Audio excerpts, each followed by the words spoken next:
দুর্দান্ত ব্যাটিংয়ের পর বল হাতে স্কটল্যান্ডকে কঠিন চ্যালেঞ্জের মুখে ফেলেছে বাংলাদেশ। ফলে 110 রানে 7 উইকেট হারিয়ে বসে নিগার সুলতান আর জ্যোতিদের প্রতিপক্ষরা।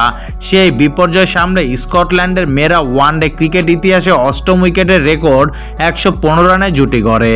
তবে সেটি জয়ের জন্য যথেষ্ট ছিল না। অভিজ্ঞ স্পিনার নাহিদা আক্তারের 4 উইকেট শিকারের সুবাদে বিশ্বকাপ বাছাইয়ে 34 রানে হ্যাটট্রিক জয় পেয়েছে বাংলাদেশ।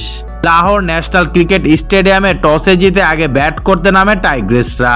অধিনায়ক জ্যোতির 83 রানের জোড়ো ইনিংস এবং ফারজানা হক পিঙ্কি ও শারমিন আক্তার সুপ্তার 50 সুবাদে তারা নির্ধারিত ওভারে 276 রান তোলে, যা ওয়ানডেতে বাংলাদেশের রেকর্ড সর্বোচ্চ রান। জবাবে রান তারায় নির্ধারিত 50 ওভারে 9 উইকেট হারিয়ে স্কটল্যান্ডের মেয়েরা তোলে 242 রান। 8ম উইকেটে তাদের রেকর্ড জুটি না হলে হয়তো আরো বড় হার দেখতে হতো।